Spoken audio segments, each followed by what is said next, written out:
something about a good day. I can feel it when I wake. The sun is shining on me. Not a cloud and no more rain. I turn over, there you are. You're still asleep, but I feel your heart. There's something about a good day.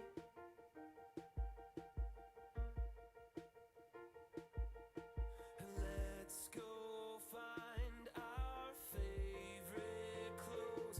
I'm putting on my favorite shirt. I don't care if I wore it yesterday. I'm feeling right, I'm feeling good. Leaving the pain to chill in history. There's just something about a good day. Most of those good days start with you.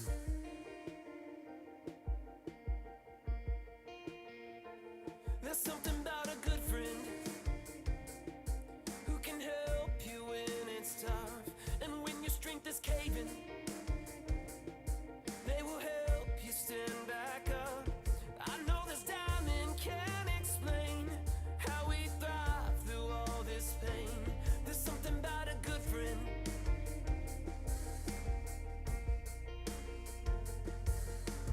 Let's go find our favorite clothes. I'm putting on my favorite shirt. I don't care if I wore it yesterday. I'm feeling right, I'm feeling good. Leaving the pain to chill in history. There's just something about a good day. Most of those good days start with you.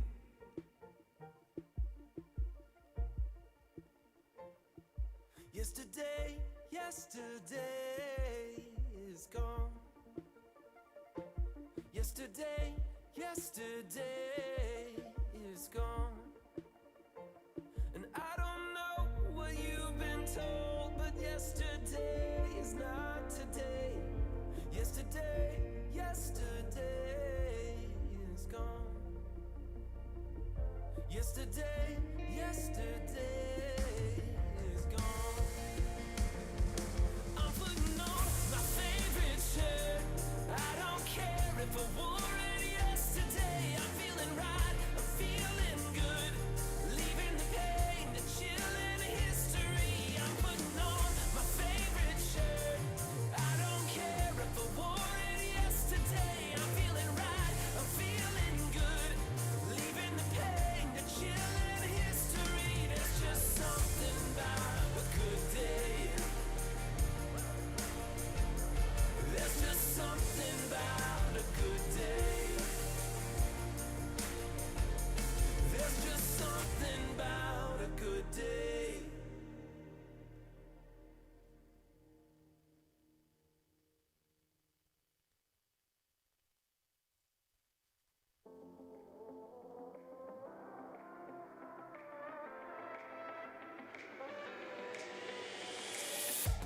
When I've met my match, and there's nowhere to go. Heart under attack, no hope on my own. Heartbreak and I tear, spin out of control. The burdens I wear, like weights on my shoulders. So find me here as I surrender. I need you to do what only you can. Only you can fight for my life when fears got me surrounded. Only you can keep me believing when doubts got me drowning. 'Cause there's no one else that can calm this storm, and there's no one else that can save my soul. Only you can, God.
I need you to do what only you can.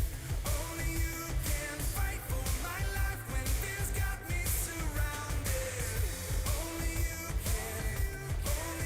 can keep me believing when doubts got me drowning.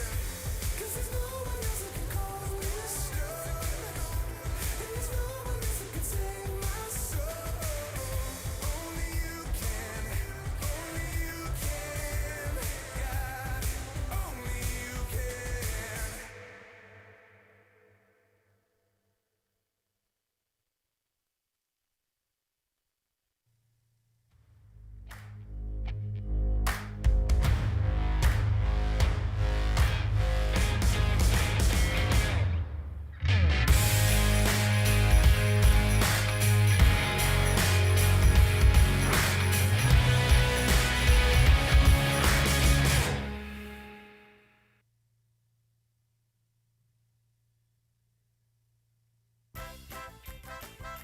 Welcome to Say It, Don't Spray It, the game where two contestants stare each other down while hearing dad jokes and try not to spew water on each other.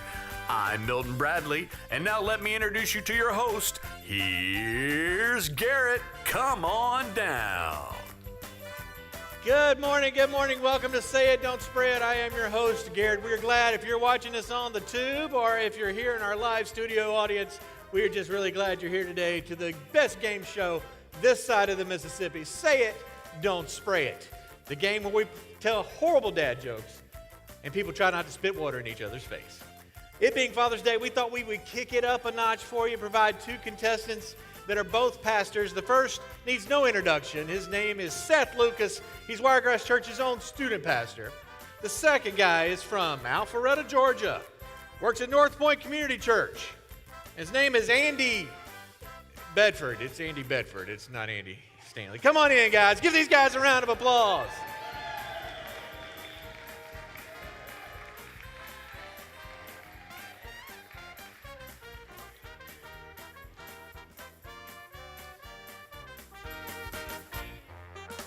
Come on in, guys. Welcome to the show. Welcome to Say It, Don't Spray It. Have a seat right there, sir. That's awesome. Can we shake hands? Can we do that? Yeah. All right. There he comes. Oh, my goodness. All right. Come on in. Have a seat. Now, I know you guys, I don't know. It's just, trust me, it's the same flavoring. So I know you know the rules, but I'm going to repeat them to you anyway. Here they go. You're both going to take a swig of your drink. You're going to put it in your mouth. You're going to hold it there in your mouth while I read a series of dad jokes. All right? I have no idea. And so we are going to read those dad jokes, 3 rounds of 3 jokes. And if you laugh, if you giggle, if you snort, if a trickle of water runs out of your mouth, you lose. Best out of 3 wins, worst out of 3 loses. See how that works? All right. We're going down. But you know what? Since we're in a pandemic, we thought we would provide you guys with these handy-dandy face shields. Face Shields, the new style in virus protection. Clear plastic that helps you ward off all types of airborne particles. We've made sure these are CDC compliant. Face Shields. Now you'll spray water on your own face. Thank you, Seth. He is no Vanna White. I'll give you that. All right, guys, go ahead. Take a sip. Go ahead. Go ahead. You can do this. Do you need to hold your nose? You can do that. Go ahead. Ready? You got it. You ready? All right. Put your face shield on. Here we go. Round 1 begins now. Here we go. He is already out. What do you call a deer with no eyes? It's a no idea. All right, you ready? All right. No, y'all are both gone. All right. Go ahead, load up again. I still got 2 more in this one. Ready? If you ask a dad if he's all right, he's going to say, no, I'm half left. All right. A ham sandwich walks into a bar and they say, I'm sorry, we don't serve food here. Round 2 begins now. You know, the first French fries weren't actually cooked in France. They were cooked in Greece. If a child refuses to sleep during nap time, are they guilty of resisting arrest?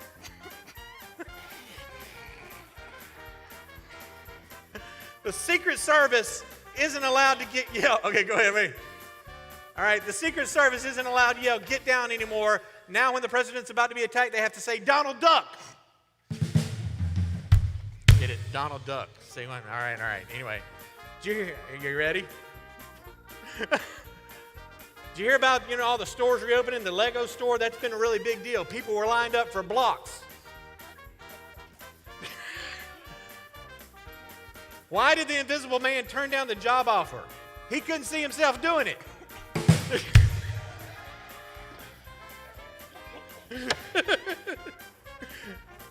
And the last one, I'm just going to give you for free. What's the best part about living in Switzerland? I don't know, but the flag's a big plus. All right. We're going to say the winner was Seth Lucas. Tell him what he's won, Milton. Well, Garrett, it's the new slang flashcards. What student pastor doesn't want to be hip and fresh? With these new flashcards, they too can be the envy of student pastors everywhere. They will be able to roll deep with their crew. It'll help them not front the group by trying to be too cool. You down with that? So the next time you see your peeps and yell, "What it do, boo?" you'll get daps from all directions. Just use slang flashcards today. Slang flashcards, how else would you chillax with the off-the-chain posse you hang with? Thank you for joining us on Say It, Don't Spray It. Until next time. Right now, we want you to stand up. We want you to yell Happy Father's Day at a safe 6-foot distance away, or you can just give daps to the people right next to you. We're going to sing some songs. Andy Stanley is going to bring part 1 of Better For It. And now we're going to let the band take it away.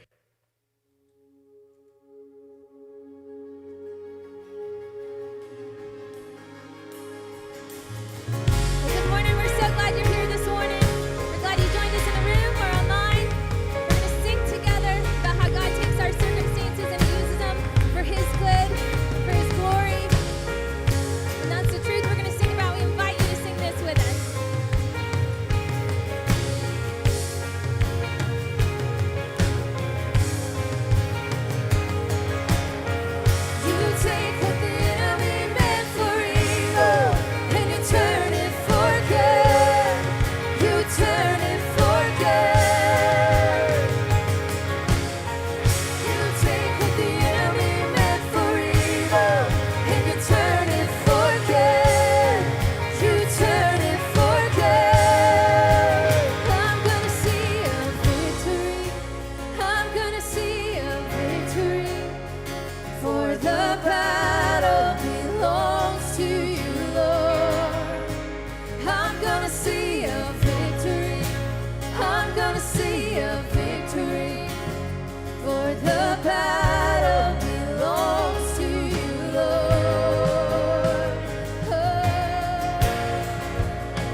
take what the enemy meant for evil and you turn it for good.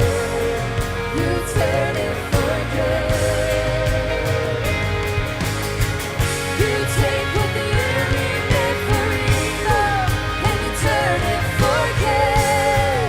You turn it for good.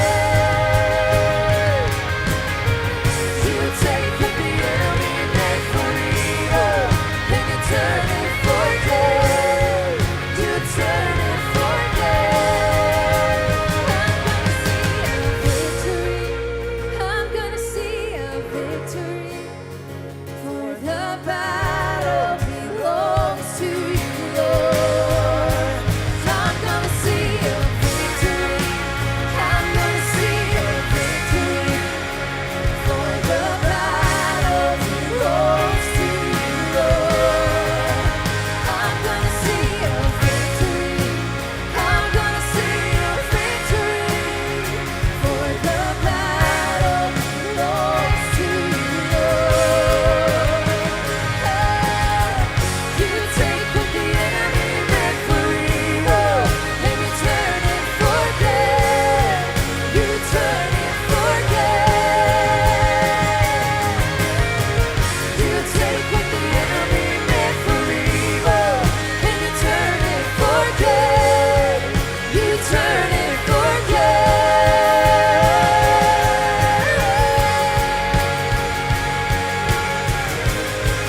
You turn it for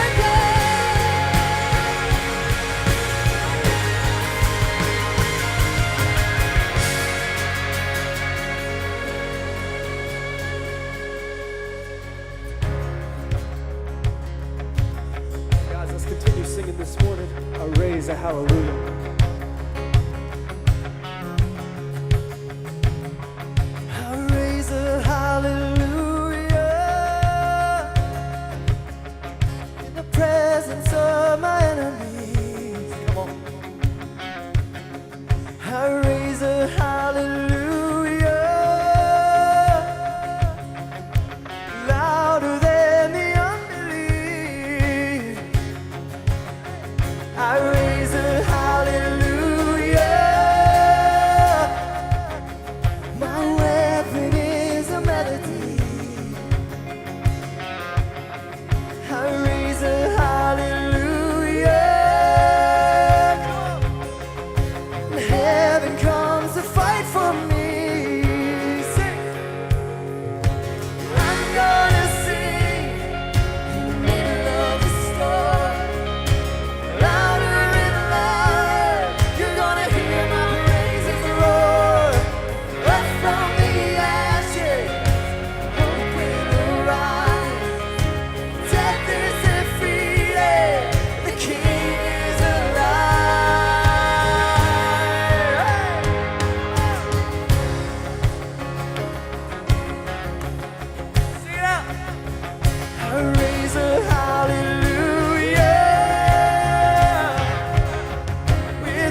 Up from the ashes, hope will arise.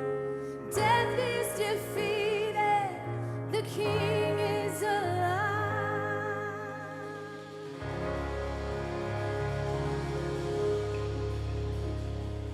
Thank you guys so much for singing. As most of you guys know, it is Father's Day. And Father's Day, man, it's a day of plenty of emotions. It's a day to celebrate the most wonderful man in our lives that we call Dad. That's awesome. But let me tell you guys about this next song. And this next song for me, it's a lot about healing. And what that healing looks like, man. Some of you might know, some of you might not know, but I didn't have the best relationship with my dad. And, the idea of this loving Heavenly Father, man, it's something that I struggled with, and still to this day I struggle with it. But in reality, like God, His arms are open wide for us, man. God, He is a loving God. He is a kind God.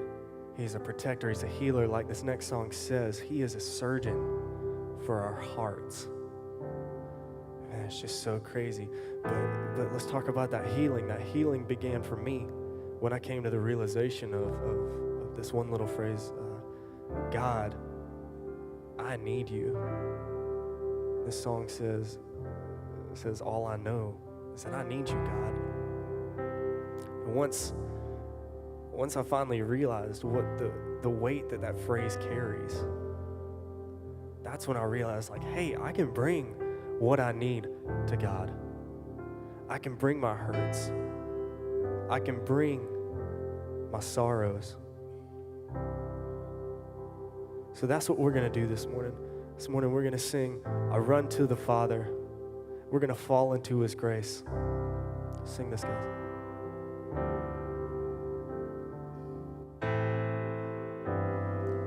I run to the Father.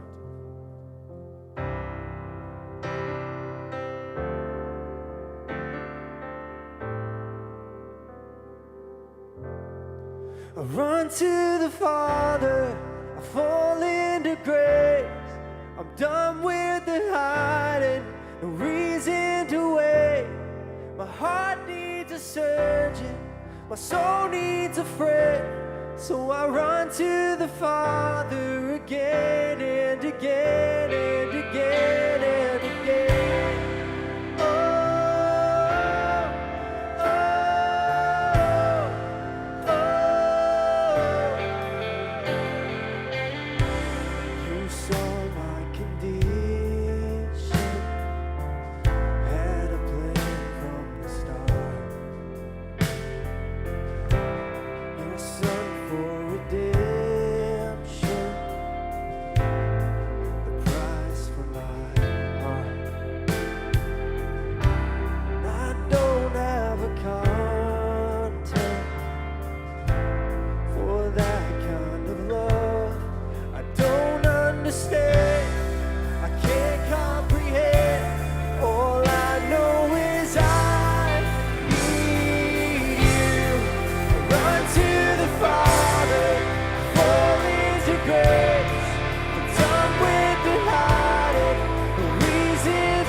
You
to life from death. And I feel this rush deep in my chest. Your mercy is calling out.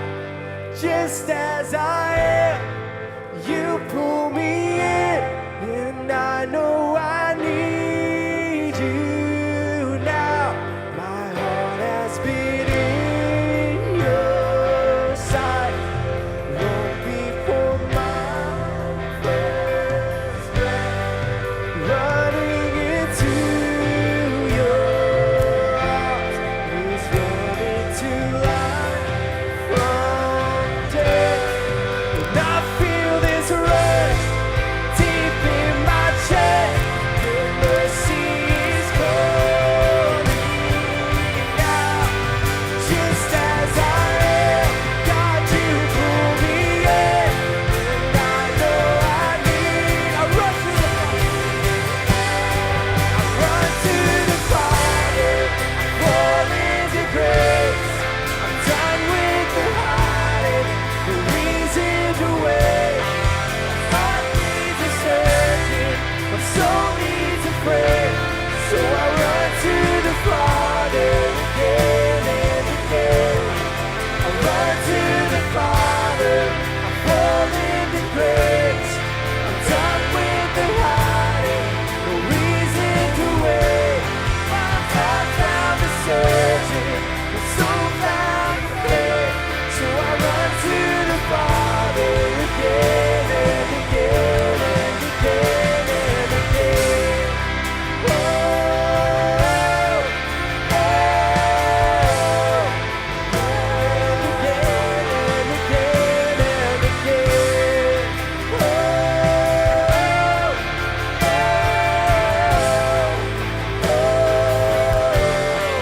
again and again.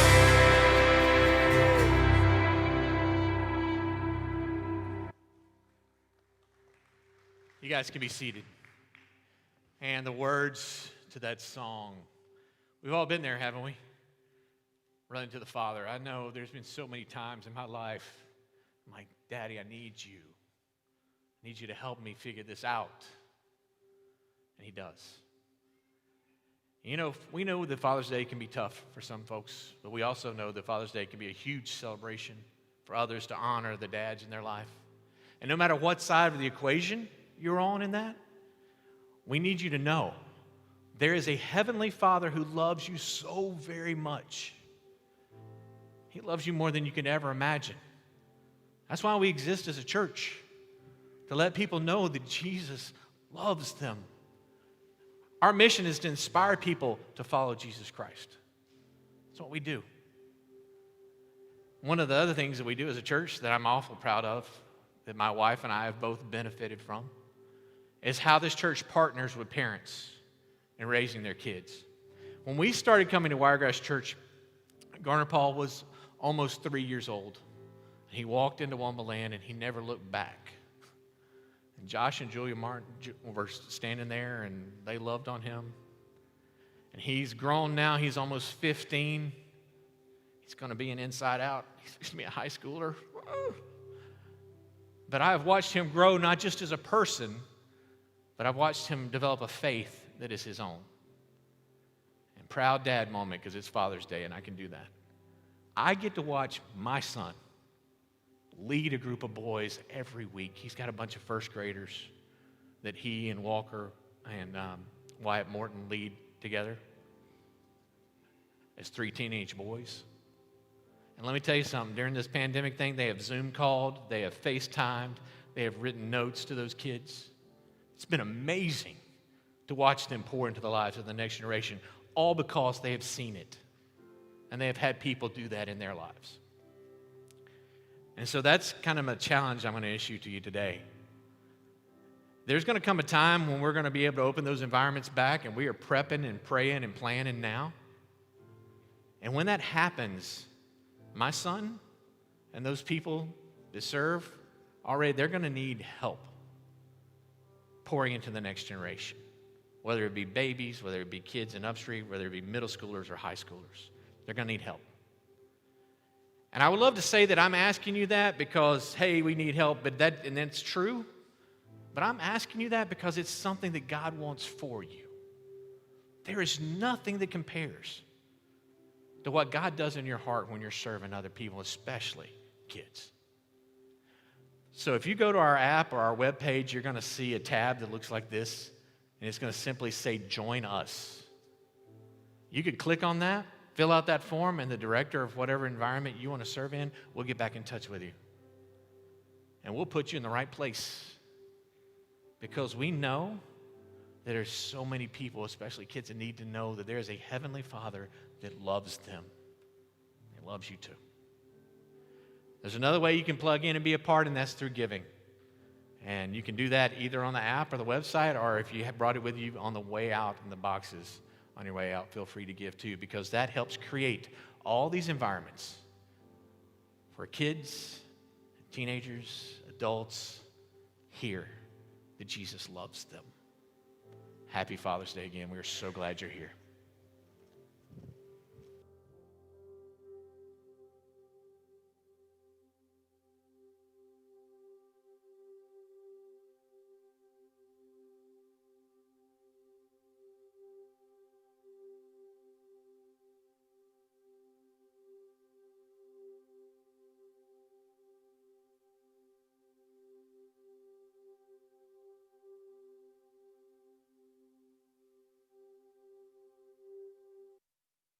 So here's something I bet we all have in common. I'm kind of ready for things to get back to normal, aren't you? I mean, it's kind of been fun. It's sort of been a break. I say fun. For some people, it's been fun to have a break. For other people, it's just 100% stress. And, you know, we're all somewhere on that continuum. But for the most part, I think we're all ready for things to get back to normal. But in light of what we've experienced and in light of what we've learned, it would probably be a shame for us to just go back to the normal. So right now, there are a lot of people talking about the new normal. In fact, I bet you've talked about the new normal. Now, as you know, some of the new normal may be forced on us, but here's the thing, and here's what we're going to talk about for the next 3 weeks. If we're wise, we will pause and ask the question, what have I learned? What have we learned? And what do we want to carry forward? We'll pause and ask the question, what have I learned? What have we learned? And what do we want to carry forward? Now, here's something I've learned. In fact, here's something I think we've all learned, that the producers of the Mad Max movies, you remember from the late 70s and 80s and early 90s, the Mad Max movies, the producers had it wrong. The producers had it wrong because here's what we've all learned. The most valuable commodity during an apocalypse is not oil. It's what? That's right. It's toilet paper. It's toilet paper. And I think somebody should make a movie about that. And of course, the perfect title would be Game of Thrones.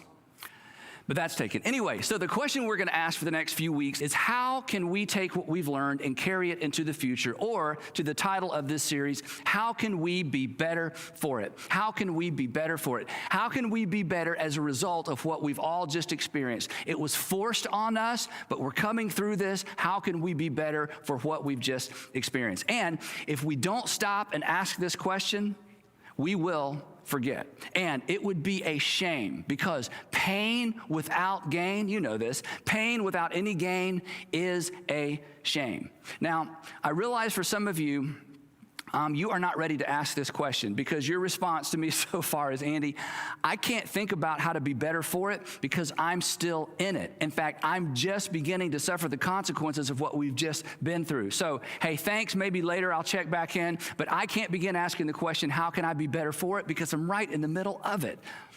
But I just want to push back on that just a little bit. And I realize I'm stepping out because I don't know your circumstances. I don't know your pain. I don't know what you're going through right now. I don't know how this has affected you and your family specifically. But here's what I do know. If we don't pay attention, we will not benefit from it. And our tendency will be to rush back to the old normal and miss the lessons learned in this new season or this new normal. Now, to help us understand this just a little bit better, C.S. Lewis, many years ago, in his little book, The Problem of Pain, explores this very tension of what should we learn and when is it too early to begin learning. Here's what he wrote in The Problem of Pain. He said, my own experience is something like this. I'm progressing along the path of life in my ordinary, contentedly fallen and godless condition, absorbed in a merry meeting with my friends for the morrow, or a bit of work that tickles my vanity, when suddenly a stab of abdominal pain that threatens serious disease, or perhaps a headline in the newspaper that threatens all of us with destruction, sends this whole pack of cards tumbling down. And at first, he says, at first I'm overwhelmed that all my little happinesses look like broken toys.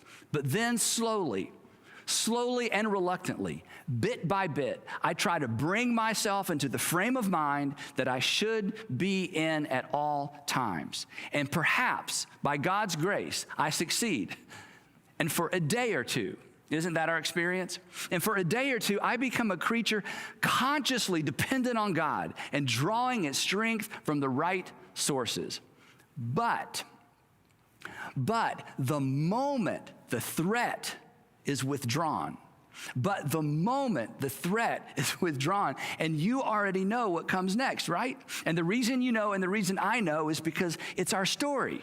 We've been there, right? For some of you, your story went like this 2 or 3 years ago, maybe 5 years ago. Your husband or wife came to you and said, okay, if you don't change, I'm done. I'm out of here. We've talked and counseled, and I don't see any permanent change. And suddenly he or she had your attention. You sat up straight and you began making changes, right? You began coming home earlier. You started listening better. You paid more attention to the kids. You paid more attention to what he asked and what she asked. And suddenly you became a better husband. You became a better wife, and the marriage got better for a while. But the moment the threat was withdrawn, you began to retreat to your old ways, your old normal, your normal. Or maybe you're a single woman, and maybe your story was something like this, that you discovered, or you at least thought, that you were pregnant. And it scared you to death. And suddenly your religious past came crashing down on top of you. And maybe you prayed for the first time in a long time, and you begged God, and you promised God, and you promised change. And then you discovered that you weren't pregnant, and you were so relieved, and you were a different person. And you behaved yourself, and you stepped back into the standards that you had always embraced growing up for a while. But once the threat was withdrawn, you began to drift back into those normal ways. Or maybe your story is this. You had that scary physical, and your doctor looked at you and said, look, we've talked about this before, and if you don't make changes, you will not be around to play with your grandchildren. You certainly won't be around to play with your great-grandchildren. And he or she got your attention, and you went home, and you got serious, and you dieted, and you exercised, and people began to say, hey, you're looking better, and you felt better. Everything was better. And for a while, you stuck with it. But then what happened? Well, once the threat was withdrawn, you drifted back to normal. And all of these scenarios, and there are more, you've got your own story. All of these scenarios make me think, what is wrong with us? Why do we have to be led to the brink of disaster before we are willing to make the changes that we've known all along we need to make? Back to C.S. Lewis. Here's how he finishes this idea. But the moment the threat is withdrawn, my whole nature, and look at this verb, this is great, my whole nature leaps back to the toys. God has had me but for 48 hours, and then only by dint of taking everything else away from him. But let him sheathe that sword for a moment. And here's what I want us to avoid, and this is why we're going to talk about this for the next few weeks. Because in order for us to gain through this pain, we have to be intentional. Otherwise, we will all drift back to the normal that we used to have and never learn anything from it. And that's why I wanted to poke and prod just a little bit for the next few weeks. Listen to how he finishes this idea. But let him sheathe that sword for a moment, and I behave like a puppy, that when the hated bath is over, and if you have dogs, you know exactly where this is going. I behave like a puppy that when the hated bath is over, I shake myself as dry as I can, and I race off to reacquire my comfortable dirtiness. If not in the nearest manure heap, at least in the nearest flower bed. Now here's the thing, and you know this, and this is true of all of us. It is human nature to return to bad habits once the pain associated with those bad habits is gone, right? It's human nature. It's human nature to return to our bad habits once the pain associated with those bad habits is gone. In other words, it's human nature to want to get back to whatever normal was. But here's the thing, and you know this, right? Aspiring to normal? Come on. That's not very inspiring, right? So here's the question we're going to wrestle to the ground for the next 3 weeks. How can we be better for it? In other words, it's, you've heard don't let a good thing go to waste. That's true. Well, don't let a bad thing go to waste. In fact, in this situation, it would be worse to allow a bad thing to go to waste. And it is not too soon. And again, I don't know your circumstances, but my hunch is this. It is not too soon to begin asking this question. It's not too soon to begin this discussion. It's not too soon to begin taking inventory and to ask the question, what have I been doing that almost led to my undoing? What have I been doing that almost led to my undoing? Or the flip side is simply this: what should I begin doing now? What should I begin doing that I should have been doing all along? So today, what I want to do to get the discussion kicked off, I want to talk about 3 specific areas. And honestly, the first 2 are going to be a little bit painful. The first 2, you may feel like I'm being a little bit insensitive, that I'm doing more meddling than speaking or preaching, but I want you to hang in there with me. And the reason it's going to be uncomfortable, it feels like it's too soon to talk about this, but it is not too soon. While the pressure is on, this is the time when we learn the most. This is the time when we gain the most perspective. And what a shame it would be to lose these lessons, to lose these learnings, and to lose this perspective. So I want to talk about 3 areas today, and then next week, I'm going to come back and I'm going to talk about your superpower. You have a superpower. You have a special ability that empowers you to be better for anything you face in life. So next week, we're going to come back and talk about your superpower. So don't miss next week. But to sort of get us started, let's jump in here. How can you be, this is number 1 of 3, how can you be better for it financially? How can you be better for what we just went through? How can you be better for it financially? What have you been doing that almost led to your undoing financially? Or perhaps what have you been doing that actually led to your undoing financially? What financial habit caught up with you in this difficult season? Or ask it this way: what do you wish you'd been doing financially that would have set you up to be in a better place now? And whatever comes to mind, and you have an answer to this question, here's my challenge.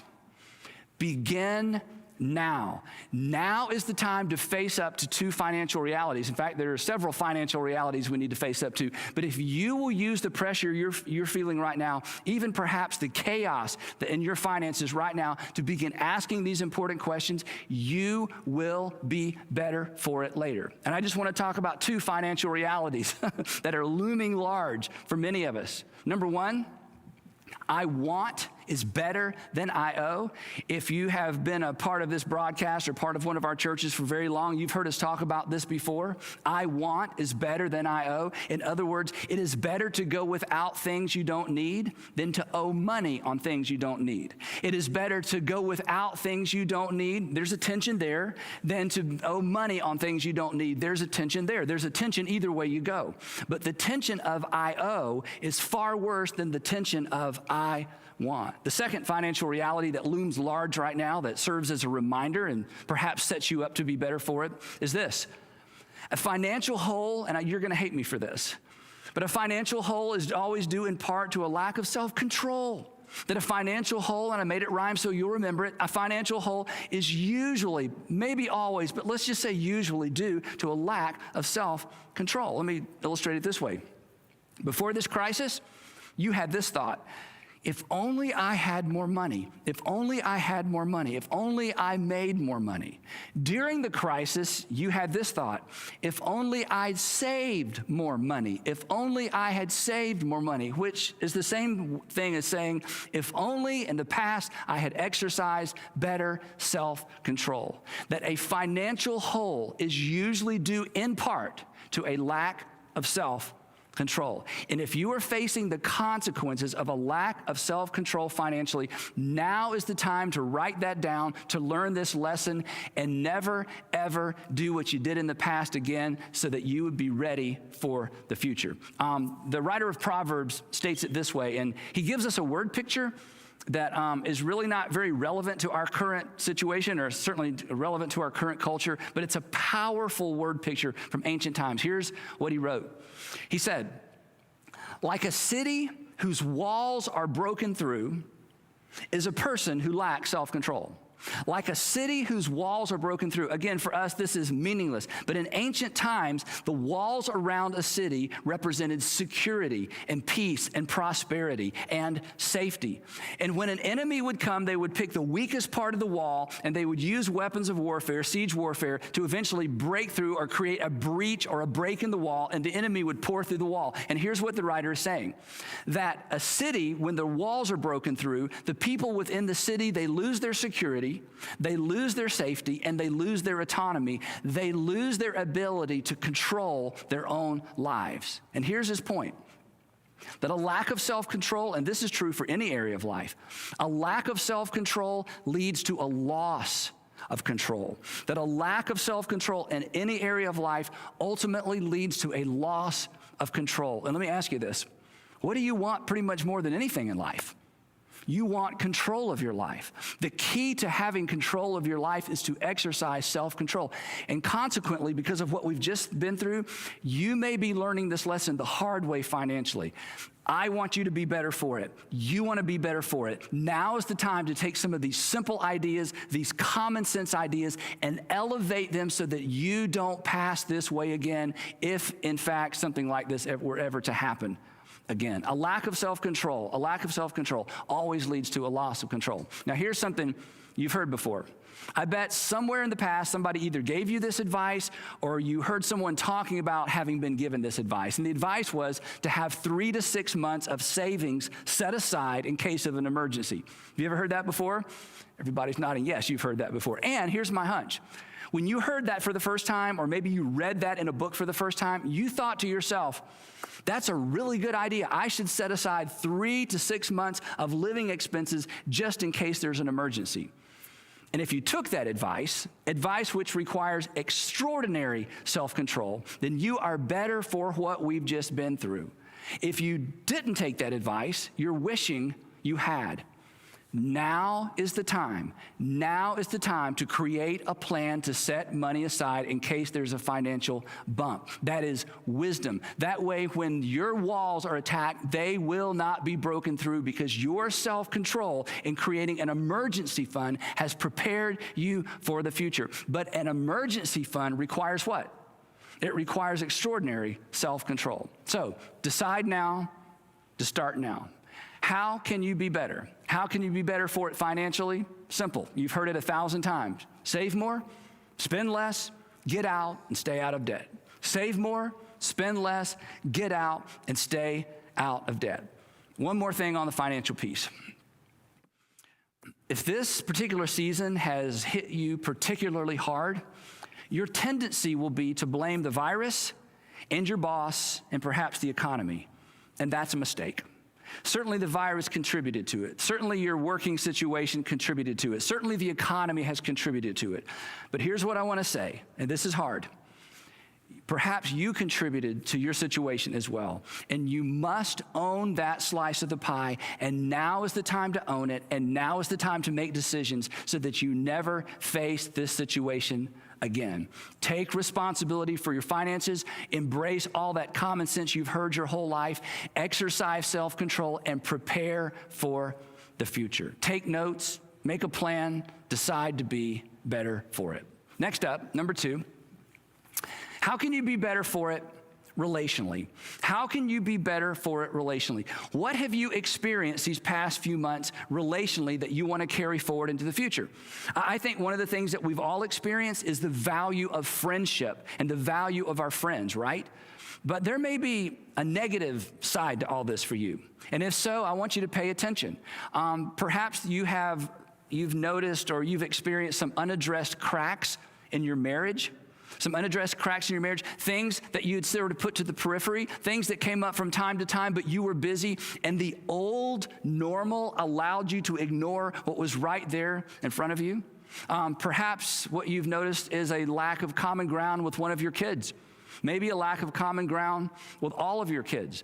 You're spending so much time with your family, and you recognize, I've never really developed an actual relationship with one or all of my kids because I've been so busy. I mean, isn't it true that quarantining has highlighted the good and the not so good relationally?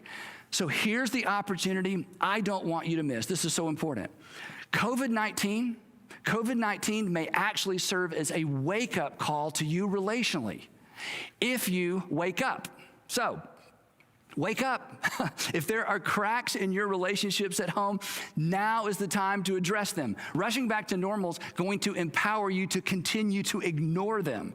You know this, relationship problems don't fix themselves. So now is the time to address these relationship issues. Right now you have a little bit of extra time, but more importantly, you've got a little bit more pressure because of what's going on or what's not going on at home. And before you begin pointing fingers, it's the same with your finances.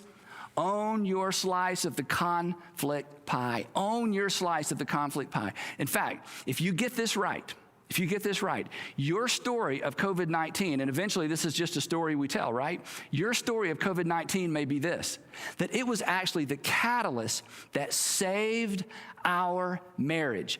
If you pay attention to this attention, and if you do the difficult work that faces you right now, rushing back to normal will only allow what's bad to get worse. Right now, what we're facing is forcing us to face perhaps what we've neglected. Perhaps your story will be this.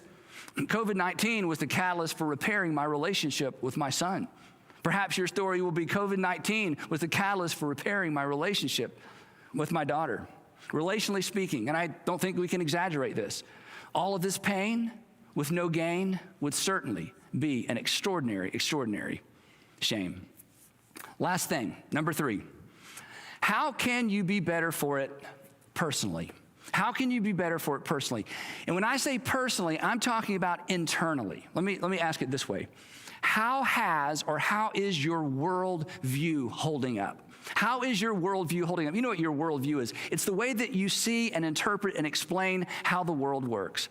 And when difficult time comes, sometimes our foundations are rocked. And if your foundation, your worldview has been rocked, you should pay attention to that. Do you find yourself asking questions that you've never asked before? If you're not a particularly religious person, have you found yourself praying for the first time in a long time? Maybe you went and found a Bible for the first time in a long time. If you are a particularly religious person, has your faith been rattled? Did you perhaps discover that your faith was more fragile than you imagined? Did you find yourself asking questions, or do you find yourself asking questions you've never asked before? Questions like, where's God? How could God? Or I thought God. So here's my point. Regardless of which side of the faith aisle you're on,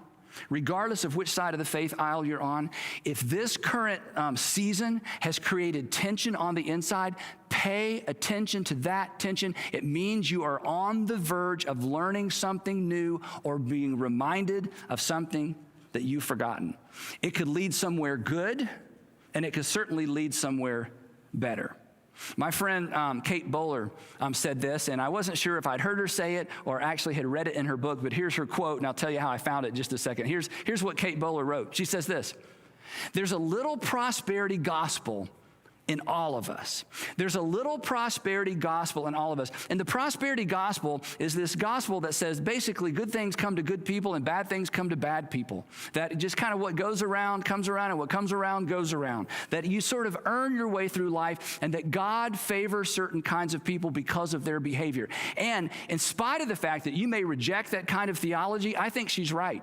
There is a little bit of that thinking in all of us, that God owes me. Or if you don't believe in God, that life owes me, or karma owes me, or somebody owes me because I have been a good person and I have lived a good life. Now, Kate is actually a professor at Duke Divinity School. She's also a cancer survivor, and she has written from her pain, and she's basically put her life and her pain out there for the whole world to see and to examine in an effort to help people understand what it means to navigate difficult times. In fact, she wrote a little book that Sandra and I both read. It's entitled, Everything Happens for a Reason, and I love the subtitle, And Other Lies I've Loved. So, as I mentioned, I actually texted Kate to make sure I got her quote right and make sure it was either something she said or something from her book. And as we texted back and forth and I told her what we were going to talk about, here's what she communicated to me in her text. She wrote this. She said, each of us, through the accidental narcissism of wanting to be happy. Don't you want to be happy? I want to be happy. And in wanting to be happy, she says, we kind of find ourselves tripped up in this accidental narcissism. What an insight. We get confused about what we actually deserve. And then she wrote this. The world cannot help us know the difference between who is righteous and who is just plain lucky. Now, here's my point. If this season has kind of rocked your world in terms of your internal world, if this season has rocked your worldview, if this season has rocked your faith, pay attention to that tension. You may be on the verge of learning something new, or you may be on the verge of being reminded of something old. If current events have left you wrestling with God questions, and you're not a religious person, and you just assumed you left that wrestling ring years ago, but now you find yourself wrestling with God questions, pay attention to that. And if you're a Christian, pay attention to this tension as well. You may discover a different kind of faith. You may discover a better faith. You may discover a different version of faith. And perhaps in this season, you will finally give up your faith in the non-existent God who doesn't allow bad things to happen to good people. And in this season, you may come face to face with the God who allowed the worst possible thing to happen to the best possible person, his son. And he did that on your behalf. So the point is simply this. We're going to get through this. Things are going to become more normal, but let's make sure we are better for it. Let's make sure that we're better for it financially.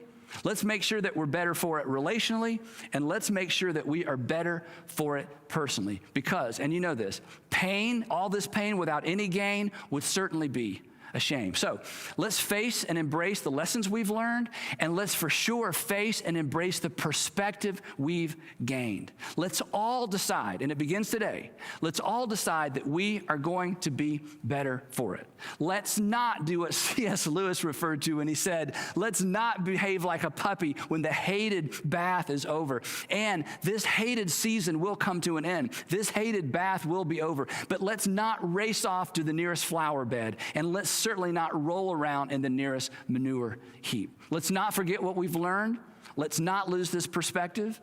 And to help you do that, I want to make a suggestion. Now, some of you aren't going to like this, and that's okay. We're going to talk about it for 3 weeks. Some of you are going to love this. But because it's so easy for us to forget, because it's so easy and because we're so prone to just move on, I want to encourage you as you think about what you want to carry forward from this season. I want to encourage you to come up with a way to remember. I want you to actually create a reminder, to find a physical object, or perhaps make or craft a physical object, or maybe it's something you already own, and I want you to attach a memory to this object, something that will remind you of this season and what you want to carry forward from it. And I want you to take this object, whatever it might be, and I want you to place it somewhere prominent in your life so that you see it and you're reminded. Maybe it'll be simply a reminder to slow down. Maybe it'll be a reminder of the value of friendships that you've neglected. Maybe it'll be a reminder to kind of dig in and deal with the crack in your relationships at home. Maybe a reminder to invest in that son or that daughter that is not like you and consequently you've just had a hard time connecting with. Perhaps it's a reminder of who or what's most important. Perhaps it's simply a reminder, something we've all learned, that, well, we have far more in common with people than not. But I want you to come up with a reminder and place it somewhere where you can be reminded. And you have 2 or 3 weeks to do this because we're going to talk about this for the next couple of weeks. Basically, what I want us to all do is, because of what we've learned and the perspective we've gained, I want us to begin writing a better story as we all move forward. Because as I said earlier, eventually, COVID-19, this whole season, is simply going to be a story we tell. So this week, 2 questions. How can I be better for it? How can I be better for it? And what will help me remember? How can I be better for it? And what will help me remember? Normal, or even the new normal, is right around the corner. I can't wait for us to get there. I think we're all looking forward to it. And I'll just be honest, I'm even looking forward. I know you're not going to believe me. I'm actually looking forward to us being together. And I'm actually even looking forward to being interrupted by crying babies and obnoxious ringtones. So I am looking forward to normal, even the new normal. And we'll get there soon enough. But let's not miss this unprecedented and hopefully once in a lifetime opportunity to learn everything we can and to gain the perspective that will serve us well in the future. Let's not merely settle for getting through this. Let's decide to be better for it. Now, next week, as I said, I'm going to come back and talk about your superpower. You actually have a superpower. You have an ability to ensure that everything that comes your way makes you better. You can be better for it. I don't want you to miss that, so don't miss next week. Now, as always, I've got a few questions I'd love for you to answer, and I'd love for you to begin that discussion today with whoever you're watching this with, or if you're doing Zoom groups with a small group, or you have a group of friends where you discuss messages, or you're just discussing life. Here's the 3 questions I'd love for you to wrestle to the ground as we prepare for next week. Question number 1, where have you felt the most pressure during this season? Financially, relationally, spiritually, maybe something else. Number 2, is there anything you should have been doing that would have better prepared you for what you are currently experiencing? Is there anything you should have been doing that would have better prepared you for what you're currently experiencing? And number 3, what can you begin doing now? And that's where the tension is, isn't it? What can you begin doing now to ensure you will be better for it later? That's it for me. And now I'm going to turn it over to your host. Thank you guys so much for being here today. Join us next week for part 2 of Better For It. Again, to all you dads, happy Father's Day. We love you. We'll see you next week.